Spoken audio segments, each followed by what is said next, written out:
خودکشی کرنے والے کے جنازے میں علماء کا شامل نہ ہونا کیسا عمل ہے؟ یہ بڑا اچھا سوال ہے۔ خودکشی کرنے والے کے جنازے میں علماء کا شامل نہ ہونا بڑا اچھا عمل ہے، بلکہ حکم یہ ہے کہ علماء ائمہ جو امام حضرات ہیں، جو علاقے کے بڑے بڑے عالم ہیں، ایسے لوگوں کے جنازے میں شریک نہ ہو، ان کے لیے حکم یہی، کیونکہ خودکشی کرنا بہت بڑا گناہ ہے۔ خودکشی یعنی سوسائڈ کرنا بہت بڑا گناہ ہے اور گناہ کبیرہ ہے۔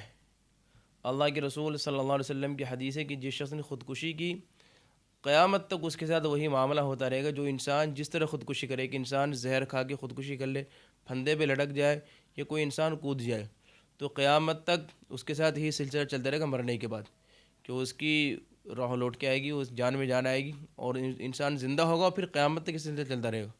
اس قدر سخت وعید ہے، شدید وعید۔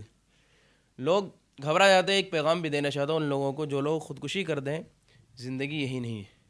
آپ کو کہیں کامیابی ملی، کہیں نہ ملی، کامیابی ملی تو اچھی بات ہو، کہیں ناکامی ملی تو آپ اس کو ناکامی کو یہ سمجھنے کہ اب زندگی میری ختم ہو گئی، یہ سراسر بیوقوفی والی بات ہے۔ اگر آپ کو کسی کام میں یا کسی مقصد میں، کسی مشن میں کامیابی نہیں ملی تو آپ یہ نہیں سمجھیں کہ میری زندگی ختم ہو گئی۔ زندگی آپ کی باقی ہے۔ جب آپ کی موت آئے گی، قدرتی موت، وہ اس موت کا انتظار کریں، نہ کہ آپ اپنے ہاتھوں سے اپنی زندگی کو ختم کر لینا۔ اسی بنا پر یہ اللہ کا عذاب ہے اس شخص کے لیے کہ قیامت تک یہ سلسلہ چلتا رہے گا۔ لوگوں کو پتہ ہے کہ اس پر عمل پر گناہ بھی ہے، لیکن کہتے چلو ہم وہاں برداشت کر لیں گے۔ دنیا کی تکلیف انسان برداشت نہیں کر رہا، جبھی تو انسان خودکشی کر رہا ہے۔ اگر دنیا کی تکلیف برداشت کر لے تو خودکشی کیوں کرے گا، سوسائڈ کیوں کرے گا؟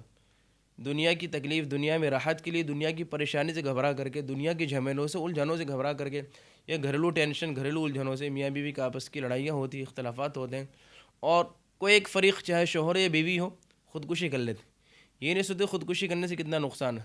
اخروی اعتبار سے انسان ہمیشہ عذاب کے اندر مبتلا ہے، اور سب سے بڑی اس کے لیے نحوست کی بات یہ ہے کہ اس کے جنازے میں کوئی شریک نہیں، اس کے نہ محلے کے امام، نہ شہر کے امام، نہ بڑے بڑے علماء۔ حالانکہ ہر انسان کی خواہش ہوتی ہے کہ ہماری جنازے کی نماز بڑے بڑے عالم پڑھائے، امام شریک ہو، اور ائمہ کے لیے، علماء کے لیے حکم یہی ہے کہ ایسے شخص کی جنازے کی نماز میں شریک نہ ہو، یہ ان کا اچھا عمل ہے۔ اب ایک سوال ہوتا ہے کہ جب وہ جنازے میں وہ شریک نہ ہوں گے امام صاحب، تو پھر نماز کون پڑھائے گا؟ تو نماز عام آدمی پڑھا دے، کوئی بھی پڑھا دے نماز، ہر آدمی نماز، جنازے کی نماز میں کیا ہے؟ 4 تکبیر ہی تو ہے، 4 تکبیر ہر آدمی کہہ لے گا، اللہ اکبر 4 مرتبہ کہہ لے گا، ثنا ہے، باقی دعا وغیرہ کوئی ضروری نہیں ہے، یہ مستحبات کی قبیل سے پڑھ لے تو اچھی بات۔ 4 تکبیر فرض ہے اور اس کے بعد جنازے کی نماز ہو جائے گی، تو کوئی عام آدمی پڑھا لے۔ علماء کا اگر کہیں ایسا ہو رہا ہے جنازے میں شریک نہ ہو تو وہ اچھا عمل کر رہے ہیں۔